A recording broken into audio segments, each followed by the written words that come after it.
autorités marocaines yi bi ñu condamné fukk ak juróom-ñett ci suñuy doomi réew di les supporters sénégalais ñu tegoon loxo ci bésu 18 janvier 2026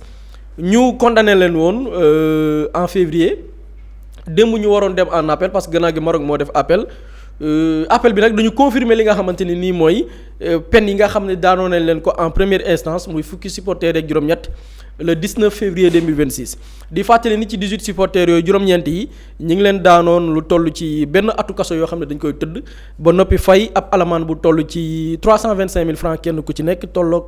5000 dirham ci xaalisu Maroc juróom-benn ci ñoom ñu daan leen juróom-benn weeru kaso yoo xam ne dañ koy tëdd alamaan leen 2000 dirham boo ko xaymaa muy 125000 kenn ku ci nekk ñett yi ñu condamné leen ñetti weeru kaso yoo xam ne dañ koy tëdd war a fay ñoom aussi 1200 dirham boo ko xaymaa muy 75000 francs CFA ku ci nekk. maintenant bi ñu defee loolu après Sénégal dafa décider ni du def appel parce que bu ñu xoolee les procédures ni ñu ko jaaralee jaarul yoon et jàpp nañ ne leen seen i àq ak yelleef tamit Maroc dafa sàmmontewul ak li nga xamante ni mooy àq boobee moo xam loi yi tënk réew mi moo xam loi yi nga xam ne ci wàllu droit international dafa tënk bépp réew boo xam da nga ratifier yenn convention yi mais malgré loolu Sénégal ne moom du def li nga xam ne mooy appel parce que procédure bi jaarul yoon par la suite le Maroc parquet bi def appel parce que jàpp nañu daan bi ñu daan supporters yi dafa néew et que ñoom war nañu am beneen daan wala peine boo xam ne mooy gën a diis li leen joto daan ñu procureur bi jàppoon nañ date su ma juumul le 30 mars bi leen daanee woon le 30 mars boobu noonu le 16 mars ginnaaw bi leen daanee le 19 mars le 16 mars la ñu jàpp audience bi nga xamante mooy audience en appel bi le 16 mars jot ñu renvoyé waat ko dàq ko parce que nee nañ pare wuñ te Maroc toujours le même prétexte ñu renvoyé ko ba le 30 mars le 30 mars sénégalais di xaaraat ñu renvoyé waat li nga xam ne mooy audience bi le 13 avril yamoo démb bésu altine ci atum 2026 ci audience bi nag dafa am ay faits yi nga xamante ni xew na fa bu ñu xoolee daan ñu daan supporter wax naa ni ñetti weer la ba juróom-benn weer mais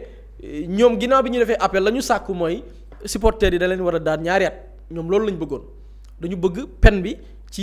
li nga xamante ni mooy càkkuteefu procureur bi dañu ne na leen daan ñaari ati kaso jàpp nañ ni ñetti weer ak juróom-benn yi jàpp juróom-benn yi dafa néew loolu benn la ci li ñu nemmeeku ci li nga xam ne mooy audience bi leneen li ñu nemmeeku mooy Maroc dafa waxoon ni dañu yor ñoom des preuves c'est-à-dire que dañoo yor des images à savoir des photos ak ay vidéos yoo xam ni dafay accabler ñi nga xamante ni nii mooy supporters yi toll ci fukk ak juróom-ñett parce que jàpp nañ ni kenn ku ci ne ci supporters yooyu noonu yor nañ ay image wala vidéo yoo xam ne dafay wane ni yow kat jëf jiñ lay toppee muy ay jëfi ñaawteef yaa ko def démb nag ba ñu demee ci audience bi appel bi ndax Maroc indi na les preuves qu'il faut wala ndax avancé nañ wala projeté nañ les preuves yi wane ni ñenn ci supporters yi wala ñoom supporters yi kenn ku ci ne am na lañ lay toppee dañ ciy teewlu ki leen di layal ci seen avocat di maître Patrick Kabou. tey jii nii ñun si suñu conclusion yi dañu waxoon président bi bon dañu projeté ñun ñëpp ñu gis photo yi ak vidéo yi ñoom ñu ne ñu photo yi ak vidéo yi ñëwagul ñun nag si lañ leen wax ni mais bu ñëwul à l'audience fan la war a ñëwee. président bi neen waaw loolu dinañ ci xoolaat léegi à ma grande surprise lu ñuy gën a dem rek loo wax rek ñu ne non loolu yegseegul mais bu ñu ñëwee tribunal. boo amee preuve xanaa da nga koy jox ñëpp ñëw teg ko ci tribunal bi ñëpp gis ne diw moom moo sànni wala diw moo doon xeex benn preuve teguñu ko suñu compatriotes yi ñu wane ni diw dafa doon xeex wala dafa sànni dara léegi si laa ne président tribunal bi ma ne ko pour tout procédurier en droit fii yàgg naa plaider ay dossiers au Sénégal à l'étranger mais pour la première fois maa ngi daj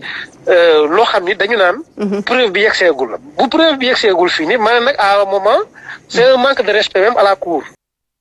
ñoo ko teewlandoo di maître Patrick Kabou di layal fukki doomi Sénégal ak juróom-ñett yi ñu téye ci réew Maroc conservé nañ li nga xam ne mooy les peines muy juróom-ñetti at astafurla ñetti weer jàpp juróom-benn weer donte ñoom ci appel bi ñu sàkk woon ñu daan leen ñaari at waaye daan yi ñu conservé muy daan bi en première instance Maroc sukkandikuwul ci image Maroc sukkandikuwul ci vidéo Maroc sukkandikuwul ci benn preuve buy wane ni. fukki doomi Sénégal ak juróom-ñett yi lii la ñu def dañ leen condamné sans aucune preuve conserver les mêmes peines fi mu ne selon l'avocat fan lañ toll am nañu ñu condamné woon ñi ngi xaar fan yi ñu libéré leen parce que léegi ñu épuisé li nga xam ne mooy seen peine ñoo ci am daan yu gënoon woyof kenn kii ci wóoyu ci turu Ibrahima Diop keneen ki di wóoyu ci turu Abdoulaye Diagne keneen ki di wóoyu ci turu Afif Wade ñett ñooñu ñi ngi xaar fekk ay fan yu libéré leen bu fekkee ni Maroc seen jëfi saay-saay yi ñu tàmbaloon ba tey continuer waatul ko pour ngir gën leen mën a conserver ci prison bi on sait jamais mais bu ñu toppee yoon kese ak peine yi ñu conserver fekk ay fan dinañ leen libéré bu ñu leen libéré mu des ci ñeneen ñi nga xam ne daan nañ leen juróom-benn weer ñooñu ak ñeneen ñi ñu daan benn atu kaso yoo xam ne dañ ko war a tëdd ñooñu noonu il va falloir que après ñu ne dañuy def ay procédures convention bi nga xam ne am na diggante Sénégal ak Maroc nees lañ koy mën a appliquer pour que ñu may leen grâce actuellement avocat bi moom ci ay responsabilités la mu mën nee na loolu daal moo fi sës bu ñu sukkandikoo ci li nga xam ne moo jotorot ci mbir yi daal soxna Ramatoulaye. doy na waar Pape Samba est-ce que il fallait en arriver là xalaatam na ni di supporter neen dem sax defal na ay appel bi jàppoon na ni sax ne leen libéré mais quant à maintenir les peines je pense que personne ne s'y attendait. Bon man je pense que depuis le début ñun ko xool position bi ñu am par rapport à ce dossier c'est-à-dire que fin bi du loo xamante ni bett nañu parce que ñun depuis le début ñu ngi nekk di ko wax ni le Maroc ils sont dans une posture ridicule boo xamante ni dañoo bëgg fayu te ci ñenn la ñuy jàpp ni ñoom la ñu mën a fayoo mooy les 18 supporters sénégalais c'est-à-dire que quoi qu'on puisse dire marocains yi ñoom ils sont constants dans leur logique ci dossier bi depuis le début constant ci lan respecté wuñ Sénégal respecté wuñ sénégalais yi respecté wuñ les droits élémentaires yi nga xamante ni ñoom sénégalais yi ñuy juger foofu war nañ ko am respecté wuñ même l'avocat bi leen di layal c'est-à-dire que le Maroc n'a absolument rien respecté dans cette procédure jamono ji li ci doy waar mooy confirmer nañ la peine en appel donc ñaari possibilité moo des pour l'État du Sénégal def demande de grâce wala ñu def convention bi nga xam ne moo ñu lié ak ñoom pour que tey ji supporters yi ñu mën leen a indi Sénégal ñu tëddee fii seen peine parce que mën nañ def politique boobu noonu wax ni comme daan nañ leen léegi ay sénégalais lañ fii la ñu dëkk nañ leen indi fii au Sénégal ñu purger fi seen peine ñaari hypothèse yooyu moo desee à l'État du Sénégal mais est-ce que waroon nañ toll ci situation boo xamante ni loolu rek mooy dese État du Sénégal c'est-à-dire que c'est extrêmement grave te maa ngi gis sa Patrick Kabou ce matin mu ngi ne ci biir procédure bi ak démb ba ñuy lay le président du tribunal dafa am ay kàddu yoo xamante ni moom Patrick Kabou daf ko wax quoi pour dire que ñoom ils n'ont pas respecté les Sénégalais respecté wuñ seeni droit jàppee wuñ leen ay nit président bi ne ko na dindi lu mu wax mu ne ko moom du ci dindi virgule président bi ne ko moom daf kaa fàtte wax ni sax selon le code pénal marocain plaidoirie en arabe la ko war a def c'est-à-dire que il dit à notre avocat Patrick Kabou que yow sa plaidoirie ci arabe nga ko war a def xam nga en fait ñii respecté wuñ nit ñi quoi respecté wuñ nit ñi et man ma position est que la principale responsabilité incombe à l'État du Sénégal man loolu laa gëm depuis le début on le dit ce dossier doit être géré sur le terrain diplomatique loolu mooy dëgg mais ñoom niñ ko doxalee sur le terrain diplomatique moo tax marocains yi am sañ-sañu yëpp ñu nañu waxante dëgg ñun duñu taay di ko wax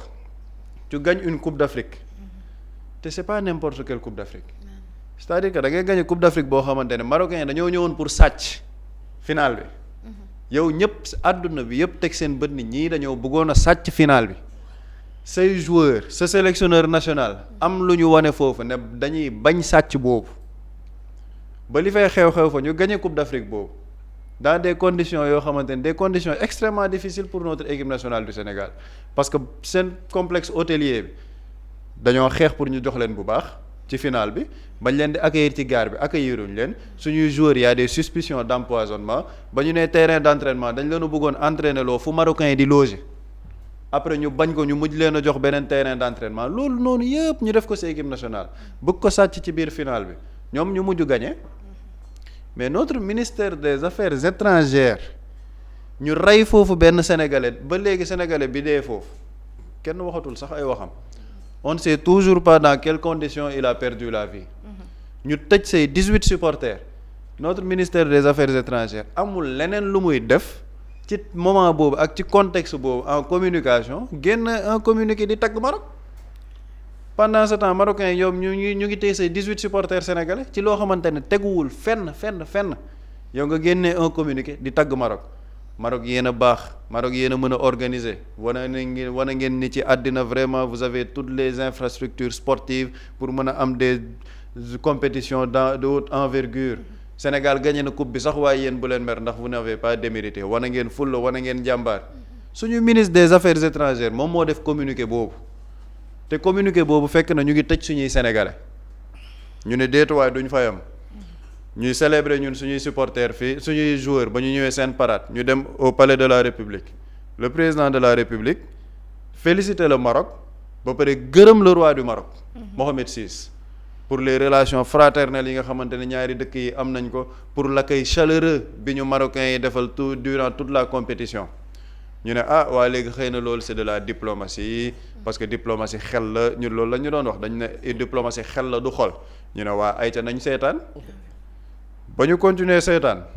ñu ne marocains yi daan nañ sénégalais yi gaa yëpp coow te yamul ci marocains yi kese de après ñu ne waa Maroc seen fédération royale de football def nañ appel au niveau de la CAF tout est coordonné pour ñu dindi trophée bi au Sénégal ñu gis ne ils ont eu gain de cause ñu daan suñuy supporters le royaume du Maroc ba tey yeyuñ ci yàbbi wuñ ci lijjanti wuñ leen sax c'est ça la vérité lijjanti wuñ leen mais ñun quelle est notre posture par rapport à ça quelle est notre posture par rapport à ça instant yi en fait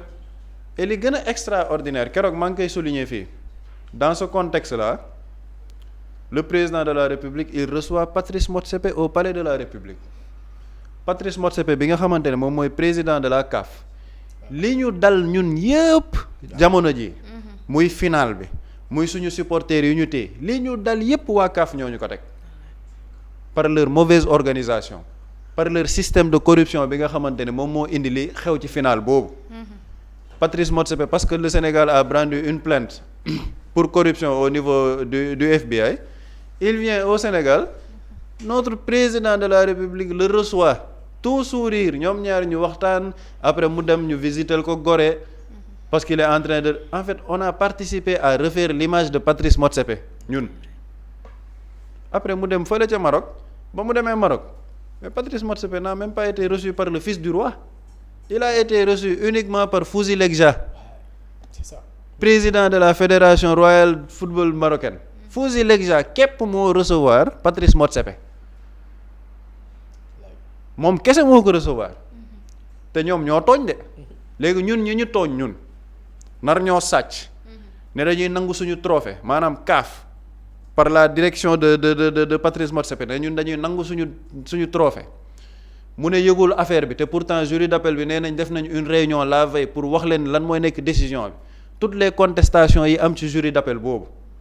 ñun Patrice Motsepe il peut venir au Sénégal être reçu par le président de la fédération sénégalaise de football ñu visiter ko Gorée on lui offre un déjeuner le ministre des sports recevoir ko ñu yóbbu ko audience ci président de la République ñoom ñaar ñu toog après les photos circulent partout dans le monde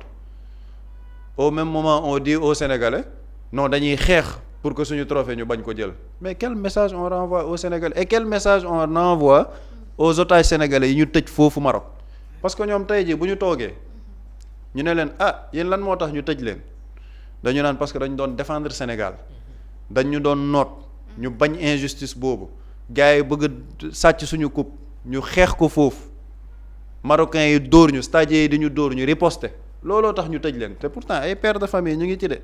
instant yi ñu ngi seen liggéey taxaw na am na ñoo xamante ni mën nañ ci ñàkk seen liggéey mais ñoom tey ji bu ñu toogee ñoom ci seen cellule ñu ne leen yéen de li ngeen doon xeex trophée coupe d'Afrique bi ñu ngi koy defaral tour du Sénégal ñu ngi koy présenter ci région yi ki ngeen doon xeex da ngeen jàpp ni injustice ngeen doon xeex parce que CAF moo leen teg benn injustice ñu ne leen yéen de président CAF boobu sax ngeen di wax entre temps waa CAF génnee nañ décision ne Sénégal perte na finale bi Maroc moom mooy champion d'Afrique après cette décision président CAF boobu noonu doon naroon leen teg injustice ba yéen ngeen ciy dund kaso recevoir nañ ko Sénégal offrir nañ ko déjeuner yóbbu nañ ko Gorée mu visiter il a été reçu par le président de la République ñoom ñaar waxtaan nañ def nañ photo sourire ñu publier ko ci réseau yi ñoom bu ñu toogee ñoom quel sentiment la ñuy am c'est-à-dire qu'il en fait lan mooy nekk seen ressenti xam nga loolu benn la mais deuxième ressenti bi mooy dañ naan ñun suñu état fan la ñu taxawee ak ñun parce que qu'on ne nous dise pas que waaw autorité consulaire yi def nañ li ñu war a def il faut respecter la souveraineté de tout état par rapport aux droits dafa am dossier yoo xamante ni il est souhaitable ñu dégg ci le président de la République man l'adresse à la nation du 3 avril 2026 maa ngi doon xaar le président de la République wax ci 18 sénégalais yu ñu téye normalement dañoo waroon wax ci ñoom mais bu ñu demee tey au Sénégal stade Abdoulaye Wade Diamniadio ba ñuy def match bi supporters yi dañoo def mooy waa 12e gaynde yi dañoo def Liberté 18 ñuy def défilé 4 avril Thiès ay majorette génnee benn banderole libérer nos 18 supporters sénégalais mais bu dee ñoom ñoo mën a wax loolu mais la plus haute autorité de ce pays war nañ ko dégg mu àddu ci parce que c'est une question de diplomatie lii c'est un problème diplomatique depuis le début ce n'est pas une question de sport parce que mbir mi jéggi na wàllum sport parce que li ñu leen di wax naan leen hooliganisme lañ leen di toppee te hooliganisme boobu mais li ci gën a extraordinaire en matière de droit ñu dem tribunal ñu ne leen indi leen preuve ñu ne ñoom amuñ preuve donc en fait ñun nos supporters ont été condamnés sans pour autant que preuve ñëw les agneaux du sacrifice. maanaam les agneaux du sacrifice c'est-à-dire que Maroc dañoo def transfert d'agressivité mooy maanaam ñun mer nañ suñu mer amuñ kuñ ko sipp mais jàpp nañ seeni 18 sénégalais xaaral ñu sipp leen seen suñu mer ñu ne ñoom am nañ ay image am nañ ay vidéo génnewuñ ci dara et pourtant en matière pénale dañ naan la mais la charge de la preuve incombe à l'accusateur quand il n'y a pas de preuve il y a un doute et le doute profite à l'accusé loolu la droit jàngale mais ci cadre bii y a pas de preuve doute am na ñu ne doute am na mais yéen dañ leen di daan sax pour hooliganisme 3 mois 6 mois 1 an pendant ce temps ñun suñu état du Sénégal nee nañ waaw ñun ñooy dëkku teranga la diplomatie surtout man gars yi nga xamante ni tekkatu xel yi nekk ci réseau yi naan la waaw les questions diplomatiques te ñoom génnaat nañ sax fan yi ci sujet Donald Trump Ousmane Sonko naan leen quand tu gères un état il ne faut pas aller avec une émotion diplomatie froideur nga koy gérer mais Sénégal toog nañ fi Abdoulaye Wade convoqué ambassadeur États-Unis convoqué parce que daa am loo xamante ni kontaanu ci toog nañ fi ñu convoqué fi ay ambassadeur loolu am na fi Sénégal Abdoulaye Wade dàq na fi ay militaires français Macky Sall moo leen indiwaat parce qu'il n'est pas d'accord sur par rapport à l'ingérence française dans notre politique loolu est-ce que c'est une question d'émotion c'est pas une question d'émotion da ngay respecter lu sa bopp dans cette question-là depuis le début le Sénégal n'a pas été respecté les autorités n'ont pas été respectées le peuple et l'État du Sénégal n'a pas été respecté man ci man lenn moo ko indi mooy un laxisme ministère des affaires étrangères ba mu génnee communiqué di féliciter Maroc ba léegi nii génneewaatul communiqué wax ci 18 supporters sénégalais te pourtant entre-temps génnee na ñaari communiqué ci question géopolitique bi ne waaw maa ngi woo Iran ak États-Unis ñu bàyyi guerre gi ñu nekkee parce que vraiment ñun dañuy sàkku jàmm ci àdduna bi fan yële ñu ne waaw ñu ngi saluer le cessez-le-feu entre les États-Unis et l'Iran bi ñu waxtaanee Pakistan Sénégal dans sa position dañuy demeurer vraiment responsable bëgg laaj coowal Iran ak États-Unis c'est-à-dire que yow Sénégal boo mënul libérer say 18 Sénégalais loolu mënoo ci dara la vérité est que la voix du Sénégal par rapport à cette guerre ne compte pas parce que celui qui est en train de mener cette guerre muy Donald Trump lijjantiwul sax les états d'âme du Sénégal donc ce communiqué en fait daam yoo xamante ne il vaut mieux ne même pas en parler quoi nga toog gérer les répercussions par rapport ak hausse carburant bi lan lay indi fii nga gérer ko de manière interne et nationale mais boo amee jotu di def communiqué di wax ci guerre boobu mën nga wax communiqué sur les 18 Sénégal mais bu dul dara sax même bu dee peine bi mënuñ ci ñëwaat daan yi mënuñ ci ñëwaat mais le peuple sénégalais a besoin d'une communication de l'État sur ça pourquoi depuis le début communication bi ñuy am maître Patrick Kabou moo koy wax nit ñi. ak Aïssé Lebougui. maître Patrick Kabou Aïssé Lebougui ñoom ñooy wax ak sénégalais ci li xew ci dossier mais l'État du Sénégal est où on a un ministre des affaires étrangères et de l'intégration africaine am nañ un secrétariat d'État boo xamante ne pour les Sénégalais de l'extérieur mais elle est où la communication après les gens vont te dire que non nañ nangu décision bi non décision bi dinañ ko nangu mais sur ce dossier l'État a failli la démarche diplomatique bi ñu jël ce n'est pas une bonne démarche et malheureusement ça s'est soldé par un échec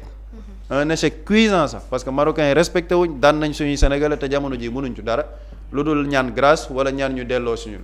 donc le Maroc ne nous a pas respecté et l'État du Sénégal man ci man est grandement responsable de par son mutisme à commencer par le président de la République bi nga xamante ni jàpp naa ne war na cee mën a wax te waxu ci et ce n'est pas normal que ñu toog ci benn état boo xamante ne le ministre des affaires étrangères ne peut pas communiquer sur une situation de 18 otages sénégalais yu ñu jàpp bu dul dara sax seen njaboot ñu ngi fii bëgg nañ xam lan moo nekk ci mbir mi lan moo nekk ci dossier bi. L'appui ce n'est pas que yóbbu foofu ay saako ceeb yóbbu foofu un appui financier loolu c'est excellent d'accord c'est le cadre social mais ceeb boobu noonu indiwaatul seeni doom daa am beneen taxawaay boo xamante ne état bi xëy na bu ko taxawee woon foofu mën nañu wax leneen mais il ne faut pas être des sapeurs pompiers maanaam xaar ba tàq bi am après ñuy ñëw ne non lii la ñuy def il fallait le gérer en amont et malheureusement procédure bi ñu ci demee sur le plan de la diplomatie ça a été un échec moo tax dossier bi egg fi mu egg nii. jërëjëf Pape Samba fi nga daanelee sax foofu lay rebondir ak Boury est-ce que lii du échec diplomatique ci Sénégalais yi ndaxte ñu jàpp say doomi réew 18 personnes depuis plus de 3 mois ou 4 mois ba tey yow amoo benn lu ñu koy wax amoo benn taxawaay benn jàppale bi nga xamante war nga leen ko mën a jàppale ba fi ñu yegg ñu bañ fee war a mën a yegg. mais il faut le dire ñenn ñi nag bu ñu ko waxee dëgg la parce que aussi on est en politique. Parfois am ñeneen ñu féete ñoo xam ne ànduñu ak le pouvoir di clash la diplomatie sénégalaise mais parfois toute critique n'est pas mauvaise hein est-ce que parfois ñiy wax loolu noonu bu ñu xoolee les faits amuñu dëgg c'est-à-dire qu'en est-il de la diplomatie sénégalaise xam nga tey Pape Samba daf ko wax réew mi dafa bëri tappalekat xam nga tax ma ne réew mi dafa bëri tappalekat quand il s'agit de par exemple je donne un exemple xam nga fan yii le premier ministre génn ne Donald Trump non waru ci wax parce que la diplomatie mbir la moo xam ne dañ ko réserver le président waru ci wax et man bokk naa ci ñu gëm ni ci sama analyse personnelle ci li ma jàngat le fait que le premier ministre constaté benn régression par rapport ak la posture du Sénégal li muy représenter au niveau mondial. benn genre régression bu ñu nemmeeku il va falloir Sénégal tey imposer wu démb j'ai lu beaucoup de médias en ont parlé c'est-à-dire que Sénégal bougé wul il va falloir rek Sénégal imposer wu sur le plan mondial am de la visibilité man de bokk naa ci ñu gëm ni même la sortie du premier ministre bi mu def avec la conférence avec Pascal Boniface l'objectif principal c'était ça il faut que la voix du Sénégal porte au niveau international. Maintenant jëlal nga analyser par exemple le premier ministre ok door bul waxati ci diplomatie parce que effectivement la diplomatie est exclusivement réservée au président de la République moom mooy définir la politique diplomatique mais est-ce que cette politique diplomatique là jamono jii ñu nekk nii mi ngi dox Pape Samba dafa ne discours à la nation le discours à la nation le président n'a pas cité les 18 supporters. On est le 3 avril bi muy def discours le 4 avril xoolal les invités il y a que le général Oligui Nguema du Gabon moo ñëw seul président alors que notre président day toog fii benn Ouattara boo xamante ni nii il représente rien du tout un gars qui a forcé pour avoir un 3e mandat illégitime par la force dañ koy woo mu dem bu subaa keneen invité la nga dem. ginnaaw suba keneen invité la nga dem yow boo xewlee kenn du la wuyu si est-ce que ñun on nous respecte jamono ji laa il faut le dire ah bu gars yi nag bu ñu waxee parfois dëgg la ñeneen ñi bu ñu waxee ñu ne leen yéen noppi leen nangam da ngeen di opposé wu mais parfois ñiy opposé wu aussi même su fekkee ni parfois il manipule parfois yenn ci seeni wax est-ce que du dëgg jëlee rek les faits là parce que dañu am benn approche boo xam ne gis nga fii. dañu toll ci jamono goo xamante ni nii tey on est d'accord on a une relation avec le Maroc loo xam ne jiitu na sax ñun suñuy juddu suñu génération ça date de plusieurs siècles ñu ne ok am na benn relation fraternelle nañu adopter une posture boo xamante ni c'est une posture diplomatique mais dama ne tey li ñu naan safara gu tëw a boy boor bu ne nga koy ëppee. ñun suñu relation ak Maroc on a été tout au long de ce processus on a été doux nous le Sénégal xoolal bi affaire bi tàmbalee ba tey Pape Samba mi ngi génne communiqué du ministre des Affaires étrangères le discours du président bi muy dalal les lions il a félicité le Maroc pourtant le roi du Maroc génne na communiqué nulle part félicité na le champion d'Afrique ba boobu on a été calme ñu ne d'accord diplomatie du xët-xët nañu ànd ak tey dina sotti bi gars yi di wax li janvier la février ñu ne diplomatie bu dul xët-xët bi moom lu mu jur ñu ne li mu jur mooy diplomatie avec douceur bi ñu wax ne mooy régler lépp on a appliqué cette recette boobu lan la ñu jural Maroc def appel ne 3 à 1 an yi doyuma 2 ans laa leen bëgg a tëj procès bi kañ la ñu ne le 16 mars ñëw ñu ne non amuñu jot renvoyé nañ ko 30 mars lii mooy diplomatie